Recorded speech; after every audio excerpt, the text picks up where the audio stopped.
जय हिंद साथियों, स्वागत है आप सभी का हमारे चैनल फिजिकल एजुकेशन पॉइंट पर। आज का जो हमारा चर्चा का विषय रहेगा वो है ईएमआरएस भर्ती 2025 और ईएमआरएस भर्ती 2025 की परीक्षा तिथि जारी कर दी गई है। तो परीक्षा जो है वो हम देखेंगे कब होने वाली है, दिसंबर के माह में ही होने वाली है। आपके पास बहुत कम समय है और किस प्रकार से जो परीक्षा का आयोजन होगा यानी कि जो हमारा सब्जेक्ट का पेपर होगा, अभी तो टायर 1 की बात है, उसके बाद टायर 2 की बात होगी यानी कि सब्जेक्ट का यानी कि विषय का पेपर होगा तो वो कब हो सकता है और हमें किस प्रकार तैयारी करनी है। उसके बाद हम बात करेंगे सबसे बड़ा सवाल जो स्टूडेंट्स के मस्तिष्क में जो चल रहा है कि क्या सर हम फॉर्म भरें या ना भरें? हमारे पास बीए में फिजिकल एजुकेशन नहीं थी तो अब हमारा क्या होगा? हमें फॉर्म भरना चाहिए या नहीं भरना चाहिए? और तीसरे पे हम जिस पे बात करेंगे वो है ईएमआरएस का सिलेबस। क्या किस तरीके से आपको तैयारी करनी है और क्या आपका सिलेबस रहेगा? तो इन सभी विषय पर हम चर्चा करेंगे। सबसे पहले हम देख सकते हैं, ये रहा नोटिफ़िकेशन ईएमआरएस का। तो यहाँ पर आप देखिए साफ-साफ से ज़ाहिर कर दिया गया है, the ministry of education government of India has entrusted the responsibility of conducting the EWSE यानी कि EMRS staff selection exam 2025 to the central board of secondary education Delhi. According to the central board of secondary education has fixed the date for conducting the examination on 13 December यानी कि 13 December Saturday, 14 December Sunday and 21 December Sunday. तो इन 3 तारीख जो है वो दी गई है। एक तो 13 दिसंबर, एक 14 दिसंबर और एक है 21 दिसंबर। और ये कब? 2025। तो ये जो तिथि है ये फाइनल कर दी गई है बोर्ड द्वारा कि इन तिथि को जो है आपका एग्ज़ाम दिया लिया जाएगा।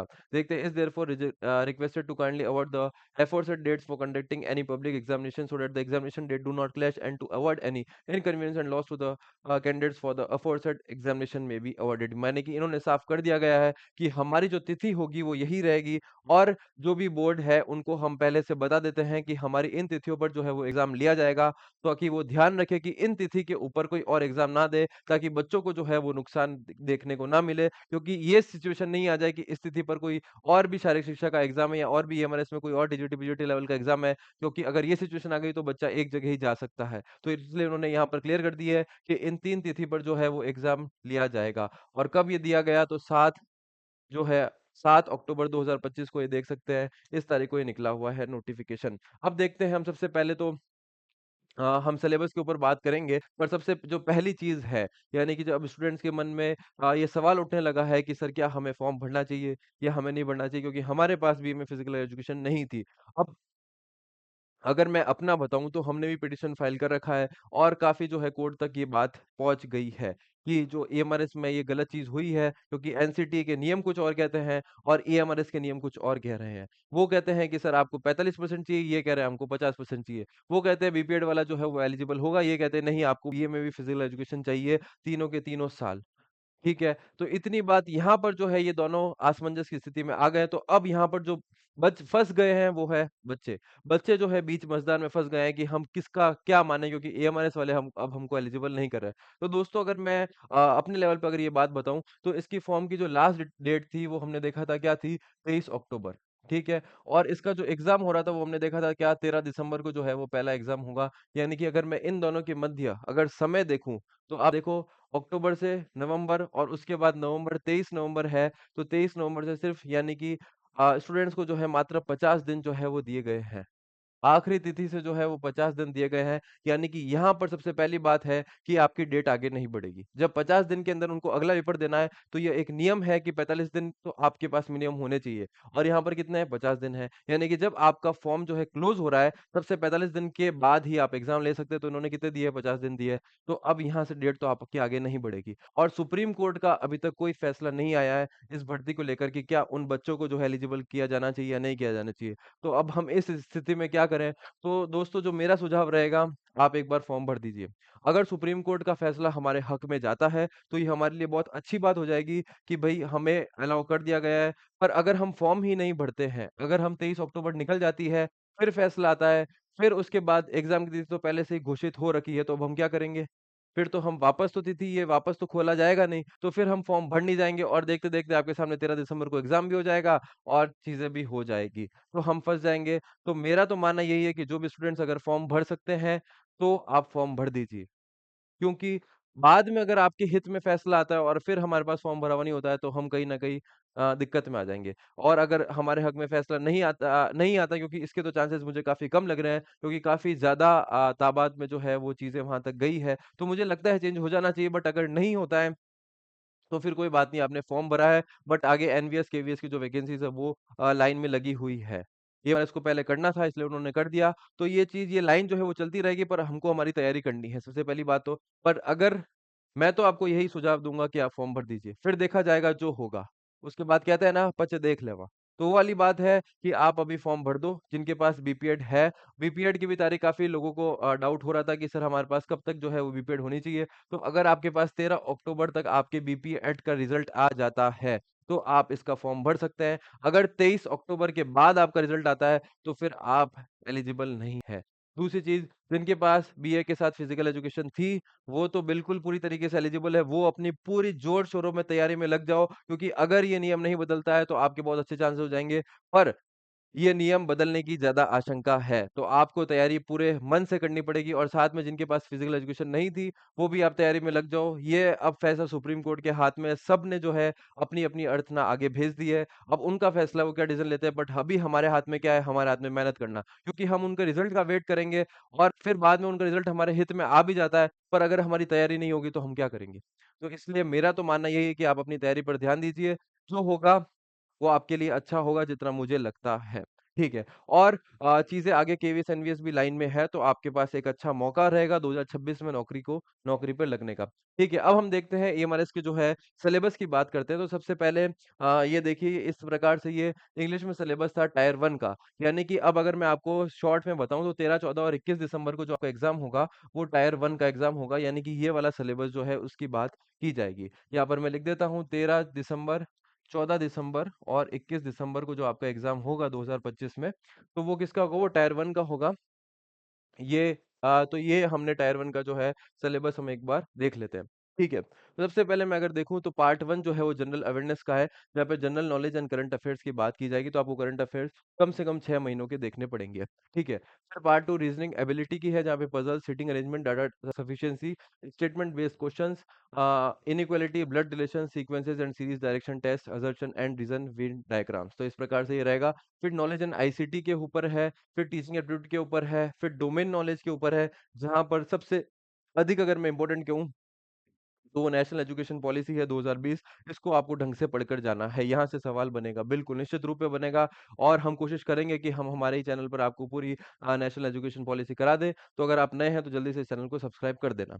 ठीक है, उसके बाद जो लैंग्वेज कॉम्पिटेंसी है दोस्तों, ये वाला जो पार्ट है, ये इसके नंबर तो है आपके पार्ट 2 में, यानी कि टायर 2 की अगर मैं बात करूँ, तो उसके अंदर जुड़ेंगे टायर 2 के अंदर, और कंबाइंड मेरिट बनेगी। पर ये वाला जो पार्ट है, यानी कि पार्ट 6 है, जो लैंग्वेज कॉम्पिटेंसी का जो है, जिसमें एक इंग्लिश है, एक हिंदी है और एक आप कोई भी रीजनल लैंग्वेज ले सकते हो, इतनी सारी लैंग्वेज के अंदर। बट यहाँ पर क्या होगा, ये 30 नंबर का होगा टोटल। कितने नंबर का होगा? तो ये 30 नंबर का होगा। इस 30 नंबर में से आपको कितने चाहिए? मिनिमम आपको चाहिए 40%, यानी कि कितने नंबर होते हैं? 12 नंबर होते हैं। 30 नंबर्स में से कितने चाहिए? 12 नंबर। तो पहले जो पूर्व से जो इस बार नया बदलाव आया है, पूर्व में क्या था दोस्तों? पूर्व में था कि यहाँ पर 10-10 नंबर के 3 लैंग्वेज के थे। 10 इंग्लिश का, 10 हिंदी का और 10 रीजनल का। तो पहले ये था कि सब में आपको कितने चाहिए? 40% चाहिए, यानी कि इसमें भी 4, इसमें भी 4 और इसमें भी 4। अब मान लो ये इंग्लिश का है, ये हिंदी का है और ये आपकी कोई रीजनल लैंग्वेज है। अब मैं कहता हूँ कि दोस्तों, अगर मेरी मान लो हिंदी खराब है, तो मैं क्या होता था, यहाँ पर पास नहीं कर पाता था, क्योंकि मैं इंग्लिश और रीजनल लैंग्वेज तो कर लेता था,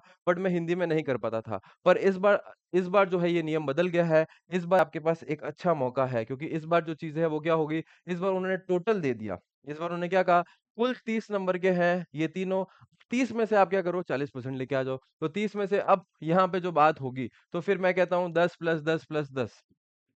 ठीक है। मैं कहता हूँ ये इंग्लिश, ये हिंदी और ये रीजनल लैंग्वेज। अब मैं कहता हूँ मेरी हिंदी अगर अच्छी नहीं है, मेरी इंग्लिश और रीजनल लैंग्वेज अच्छी है, तो मैं 20 में से अगर 14-15 नंबर लेके आ जाता हूँ, तो मैं पास हो जाऊँगा। बिल्कुल, तो मैं पास हो जाऊँगा। बट यहाँ पर नेगेटिव मार्क्स जो है 1/4 होंगे। तो इस चीज़ का ध्यान रखना है, यानी कि अगर 4 क्वेश्चन आप गलत करते हैं, तो 1 सही क्वेश्चन क्या होगा, कट जाएगा। तो इस चीज़ का अपन को ध्यान रखना है, बिल्कुल। इस चीज़ का जो है हमें ध्यान रखना पड़ेगा कि अगर 4 क्वेश्चन हम गलत करते हैं, तो एक जो क्वेश्चन है वो हट जाएगा। तो ये था हमारा, इस तरीके से जो है हमारा रहेगा पेपर 1।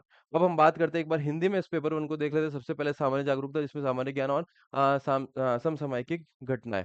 ठीक है, फिर भाग 2 है जो वो तर्क क्षमता यानी कि लॉजिकल रीज़निंग का है, जहाँ पे पहेली और बैठने की व्यवस्था, आंकड़े, पर्याप्तता, कथन आधारित यानी कि मौखिक तर्क, समानता, रक्त संबंध, अनुक्रम और श्रेणी दिशा परीक्षण। फिर पार्ट 3 जो है वो आईसीटी का है, कंप्यूटर प्रणाली के मूल सिद्धांत, ऑपरेटिंग सिस्टम की मूल बातें, एमएस ऑफिस, कीबोर्ड शॉर्टकट और उनके प्रयोग उपयोग। फिर शिक्षण योग्यता यानी कि शिक्षण प्रवृत्ति, विशेषताएँ, उद्देश्य और बुनियादी आवश्यकताएँ, शिक्षार्थी की विशेषताएँ, शिक्षण को प्रभावित करने वाले कारक, शिक्षण विधियाँ, शिक्षण सहायक सामग्री और मूल्यांकन प्रणालियाँ। फिर पा 5 भाग 5 जो है वो डोमेन जिसमें मैंने कहा एक राष्ट्रीय शिक्षा नीति, जिसे मैं कोशिश करूँगा यहीं पे पढ़ाने की और साथ में अनुभवात्मक गतिविधि आधारित शिक्षा शास्त्र और केस अध्ययन आधारित प्रश्न। तो ये रहेगा भाग 5। भाग 6 में मैंने आपको बता ही दिया कि 3 प्रकार की लैंग्वेज आएगी और उसमें ये रहेगा सामान्य जो अंग्रेजी है जिसमें क्रिया काल, आवाज़, विषय क्रिया, ये आपका पूरा मैंने दे रखा है। इसकी पीडीएफ मैं जो है हमारे टेलीग्राम ग्रुप पे लिख दूँगा और लास्ट में आपको टेलीग्राम चैनल का स्कैनर भी दे दूँगा, वहाँ से जाके इसको आराम से देख सकते हैं।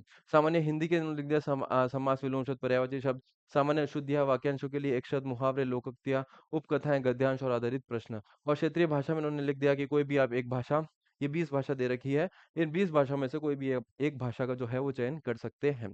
तो इस प्रकार से रहेगा जो आपका पेपर जो होगा 13, 14 और 15 दिसंबर को जो होगा पेपर, तो वो आपका 13, 14 और 21 दिसंबर को जो पेपर होगा, वो इस प्रकार से यानी कि यहाँ से जो सवाल है वो पूछे जाएँगे और जिसमें जो ये ऊपर जो 5 डोमेन है, ये ऊपर के जो 5 है, ये होंगे यहाँ के जो मार्क्स आएँगे वो आपके आगे जुड़े जाएँगे और कंबाइंड मेरिट जो है वो बनेगी। क्लियर है दोस्तों इतना? ठीक है, अब आगे चलते हैं। अगर मैं इसकी शारीरिक शिक्षा की अगर मैं कट ऑफ की बात करूँ तो पूर्व जो पहले जो एग्ज़ाम हुआ था उसमें बहुत कट ऑफ रही थी, बहुत कम रही थी यानी कि अगर मैं आपकी कट ऑफ देखूँ तो लगभग हाँ, 40-42 नंबर रही थी जनरल की। अगर बात करूँ ईडब्ल्यूएस की तो अगर फीमेल में तो मात्र 8 नंबर रही थी। फीमेल में मात्र 8 नंबर, एससी-एसटी की बात करूँ या ओबीसी की बात करूँ तो ये मात्र 30 नंबर और एससी-एसटी की बात करूँ तो 12-15 नंबर या 20 नंबर, बहुत कम कट ऑफ रही थी। आप मैंने इसकी पहले वीडियो में पूरी कट ऑफ का एक जायज़ा बता रखा है, आप देख सकते हैं आराम से। तो आपके लिए बहुत एक अच्छा मौका है इस सीएमआरएस की भर्ती में लगने का। बिल्कुल दोस्तों। ठीक है, अब हम बात करते हैं कि यहाँ तो हमारा पहला पेपर क्लियर हो जाता है, हमारी अगर लैंग्वेज अच्छी है, यहाँ पे हम 30% लेके आ जाते हैं, ये टायर 1 अगर हमारा अच्छा होता है, तो यहाँ पर कोई क्वालीफाइंग मार्क्स नहीं रखे गए हैं, तो इसके मार्क्स जो है जोड़े जाएँगे। क्वालीफाइंग मार्क्स जो है वो यहीं के लिए रखे गए हैं। ठीक है, अब हम बात करते हैं पेपर 2 की। तो पेपर 2 जो रहेगा यानी कि शारीरिक शिक्षा का रहेगा, तो ये शारीरिक शिक्षा का जो पेपर रहेगा ये किस प्रकार रहेगा इसकी हम चर्चा कर लेते हैं थोड़ी बहुत कि क्या सिलेबस रहेगा, क्या कोर्स रहेगा, आपको कैसे तैयारी करनी है, इस सब चीज़ों के बारे में मैं आपको बताने वाला हूँ।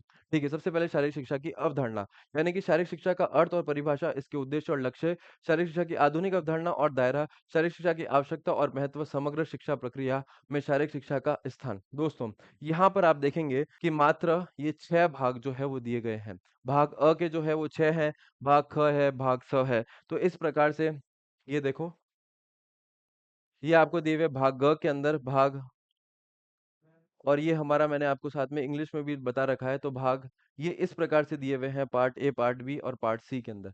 तो अब देख रहे हैं सबसे पहले भाग ए यानी कि ए पार्ट हम देख रहे हैं, तो उसके अंदर ये 6 यूनिट दिए हुए हैं। सबसे पहले उन्होंने बताया शारीरिक शिक्षा की अवधारणा यानी कि आवश्यकता वगैरह क्या चीज़ें हैं। फिर उन्होंने बता रखा है शारीरिक शिक्षा के शारीरिक पहलू यानी कि व्यायाम का प्रभाव, पेशी तंत्र, परिसंचरण तंत्र, श्वसन तंत्र और पाचन तंत्र। यानी कि यहाँ पे इन्होंने एनाटॉमी फिजियोलॉजी की बात करी है। दोस्तों देखो आप ध्यान से देखना, ये जो सिलेबस दिया हुआ है, ये अगर मैं कहूँ तो ये सिर्फ सा 70% जो है ये सिलेबस होगा। पर इसके बाहर से भी चीज़ें बनी क्योंकि इन्होंने बहुत छोटी चीज़ें दे रखी है और छोटी चीज़ों में इन्होंने बहुत बड़ा जो है उसका भाग डाला हुआ है। तो ये इसको हमें ध्यान से समझना पड़ेगा। आगे देखते हैं शारीरिक शिक्षा के मनोवैज्ञानिक पहलू, यानी कि यहाँ पर आपकी साइकोलॉजी पूरी तरह आ चुकी है। मनोविज्ञान और खेल मनोविज्ञान की परिभाषा, खेल में उपलब्धि और प्रेरणा, खेल भावना और खेल नैतिकता। फिर अगर देखूँ शारीरिक स्वास्थ्य और तंदुरुस्ती यानी कि शारीरिक स्वास्थ्य और तंदुरुस्ती का अर्थ और महत्व, शारीरिक स्वास्थ्य और तंदुरुस्ती के घटक, शारीरिक स्वास्थ्य और तंदुरुस्ती को प्रभावित करने वाले कारक, शारीरिक स्वास्थ्य विकास के सिद्धांत, स्वास्थ्य विकास के साधन, एरोबिक गतिविधियाँ जिसमें जॉगिंग, साइक्लिंग, कैलिस्थेनिक्स और लयबद्ध व्यायाम, खेलों में भागीदारी और सर्किट प्रशिक्षण।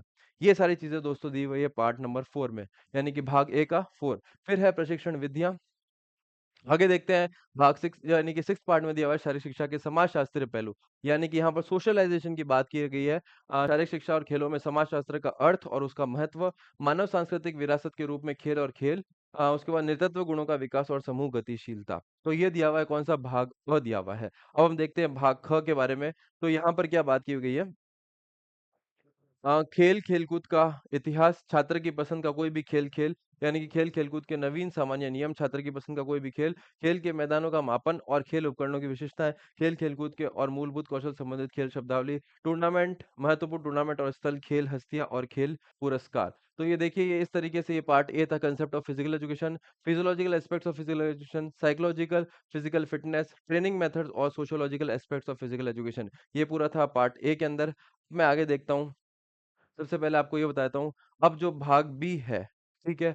इसके अंदर तो उन्होंने क्या बताया था, जो पार्ट बी था, उन्होंने कोई निश्चित गेम्स नहीं दिए गए हैं। पर अगर मैं आपको सही-सही बताऊँ, तो लगभग 20 से 25 खेल जो है, वहाँ से प्रश्न पूछे जाते हैं। पर मैंने क्या बताया था, ये जो सिलेबस दिया हुआ है, कितना दिया हुआ है? 70% सिलेबस दिया हुआ है, 30% इसके बाहर का है, जो बाहर का है, वो वहीं से आएगा। इन्होंने किसी गेम के बारे में नहीं बताया गया, तो कोई भी गेम से पूछ जाएगा। जो नियम नए नियम जो चेंज हुए हैं, वहीं से भी प्रश्न जो है बन सकता है। तो आपको पूरे टूर्नामेंट पढ़ने पड़ेंगे, आपको पूरा गेम्स पढ़ना पड़ेगा।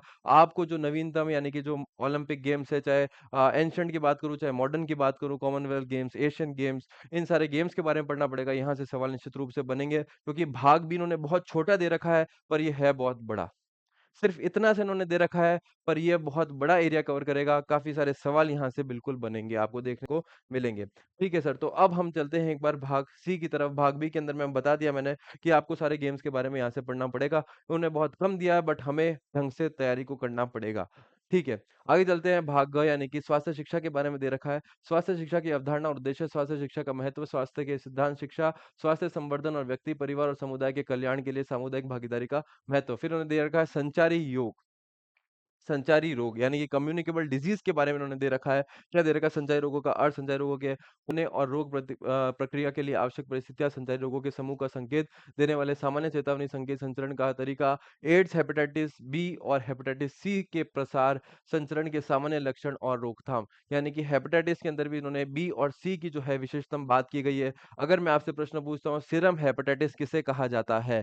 साइलेंट किलर कौन से हेपेटाइटिस को कहा जाता है? इस प्रकार से जो प्रश्न है वो पिछली ईएमआरएस भर्ती में पूछे गए हैं। तो ये आपको ध्यान रखना है। ये हेपेटाइटिस बी और सी के मैंने सवाल पूछे गए हैं। कौन-सा हेपेटाइटिस है जिसकी वैक्सीन दी अवेलेबल है? कौन-सा हेपेटाइटिस होने के बाद हेपेटाइटिस डी होता है? तो इस प्रकार से जो प्रश्न है वो काफ़ी पूछे जाते हैं। तो आपको इनके हेपेटाइटिस के बारे में ढंग से पढ़ना पड़ेगा। अब आगे चलते हैं समकालीन स्वास्थ्य समस्या यानी कि शराब, तंबाकू और नशीली दवाओं का दुरुपयोग यानी कि यहाँ पर बात हो गई है डोपिंग की। यहाँ पे बात हो गई डोपिंग की।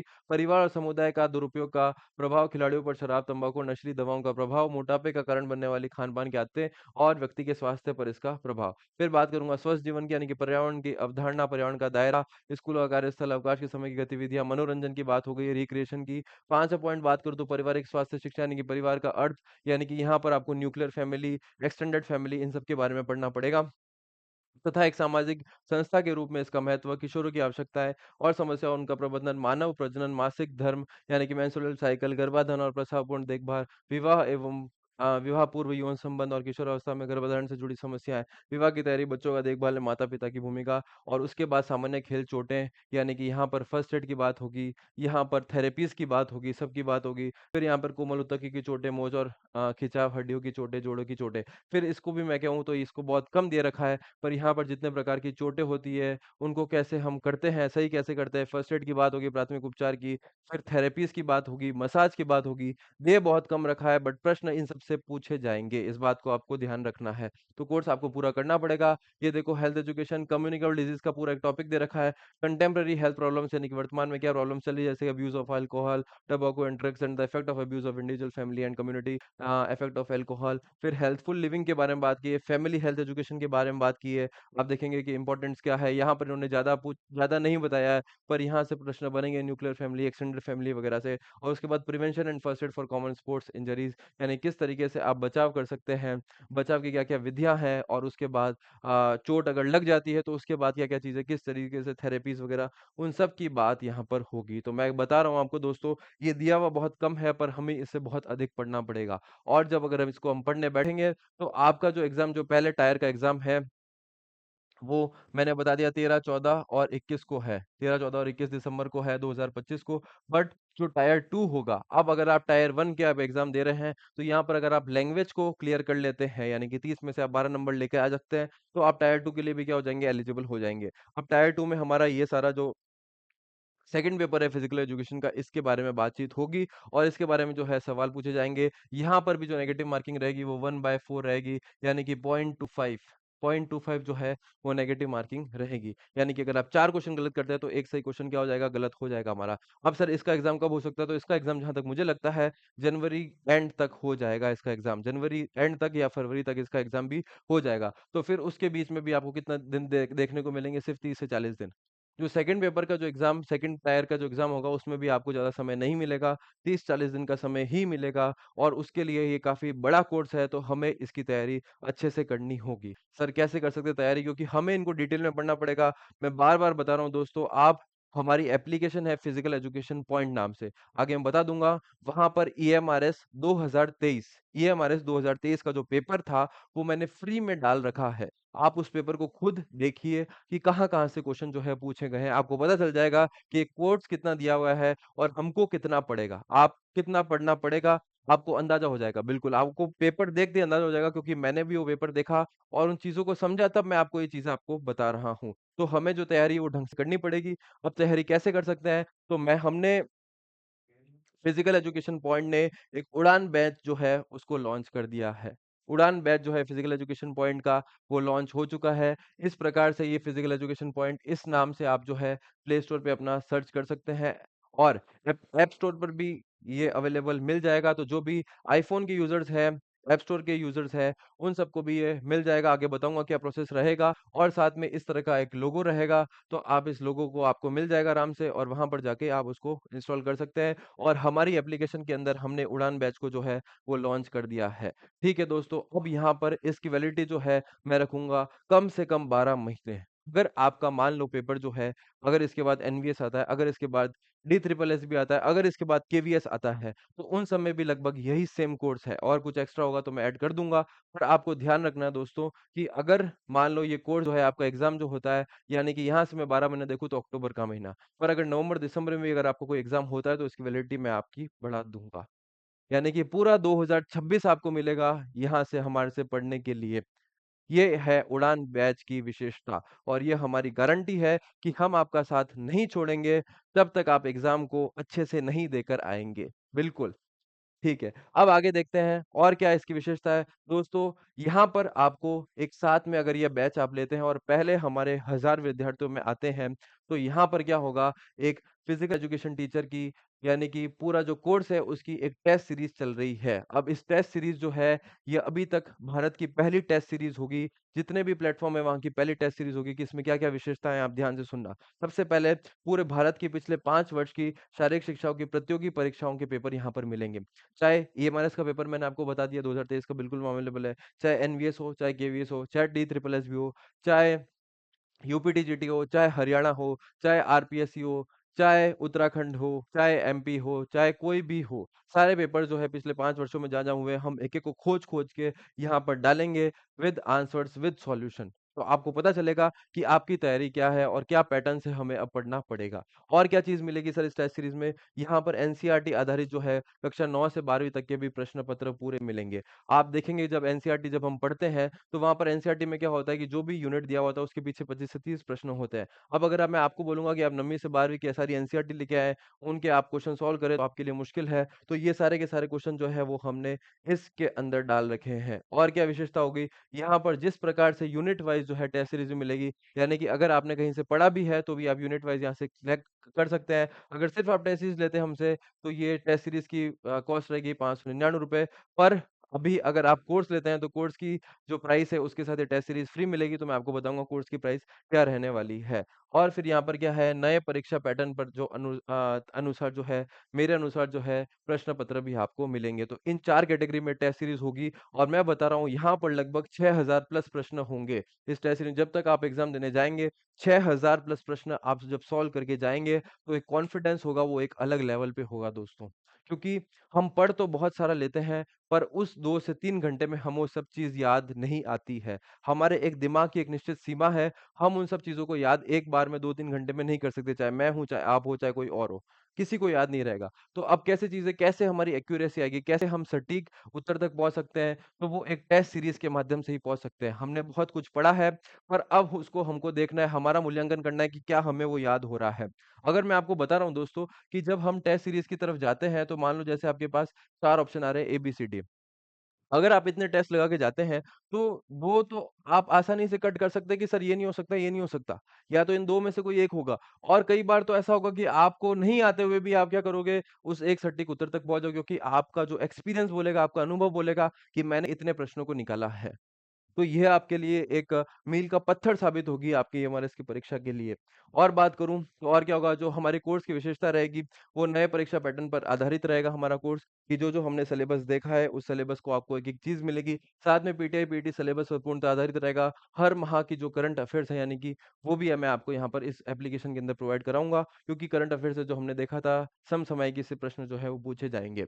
और क्या रहेगा, राजस्थान पीटीआई यानी कि राजस्थान का हो चाहे मैं तो कह रहा हूँ राजस्थान का पीटे का एग्ज़ाम अगर मैं बात करूँ तो ये लेट है सितंबर तक, बट अगर आपका कोई डी ट्रिपल एसबी या कोई भी एग्ज़ाम होता है, तो तब तक की मैं अवेलेबिलिटी आपको बिल्कुल दूँगा। चाहे केवीएस को क्योंकि अगले साल जो है वो काफ़ी सारी वैकेंसीज़ आने वाली है, निश्चित तौर पर देखने को मिलेगी और मैं कह रहा हूँ जनवरी-फरवरी में केवीएस, एनवीएस बिल्कुल आ जाएगी।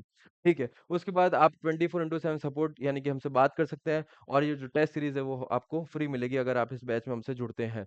उसके बाद सर इस कोर्स की जो प्राइस है वो क्या रहेगी? तो इस कोर्स की जो प्राइस रहेगी, ऐसे इस कोर्स की अगर मैं प्राइस की बात करूँ, तो ऐसे इस कोर्स की प्राइस है 7,999 पर पहले इसके ऊपर हमने 50% का जो डिस्काउंट मैं अगर लगाता हूँ, तो कोर्स की प्राइस बनती है 3,999 पर ये भी नहीं।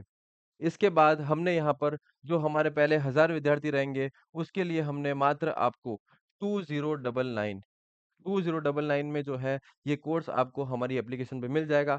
साथ में महत्वपूर्ण टेस्ट सीरीज़ के साथ।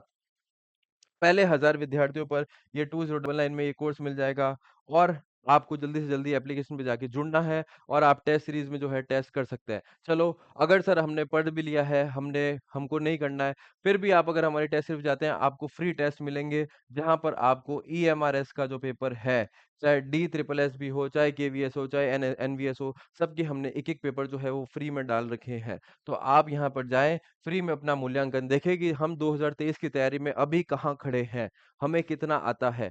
आप आराम से इस एप्लीकेशन को डाउनलोड कर कर और वहाँ तक पहुँच सकते हैं, ठीक है। अब जो काफ़ी सारे आईफ़ोन यूज़र्स हैं, प्ले स्टोर यूज़र्स हैं, तो ऐप स्टोर यूज़र्स हैं, तो उनके लिए क्या है, तो उनके लिए भी मैं आगे बताऊँगा। पर अब हम कोर्स को कैसे कवर करेंगे, तो क्लासेस जो है वो लाइव रहेगी और साथ में आपको रिकॉर्डेड क्लासेस भी अवेलेबल रहेगी, कम से कम 1 साल तक तो, मिनिमम 12 इयर्स, ठीक है। कोर्स क्वालिटी क्या रहेगी, एग्ज़ाम तक रहेगी पर अगर आपका एग्ज़ाम लेट भी होता है तो हम उसको बढ़ाएँगे। फिर अगर सिलेबस या कोर्स चेंज हुआ तो क्या होगा? तो अगर जैसे मान लो ए1एस का कोर्स तो ये आ चुका है, अगर मान लो आगे कोई चेंजेस होंगे, तो हम बिल्कुल यहाँ पर कराएँगे और कोर्स जो है वो साथ में आईओएस पे भी चलेगा। करंट अफ़ेयर जो है वो आपको मिलेगी यहाँ पर, पूरे कोर्स के जो है स्मार्ट ई-नोट्स भी आपको मिलेंगे और पहले 100 नहीं 1000 विद्यार्थियों को जो है वो टेस्ट सीरीज़ जो है वो साथ में निःशुल्क दी जाएगी। इस बात का ध्यान रखना 6000 प्लस प्रश्नों के लिए।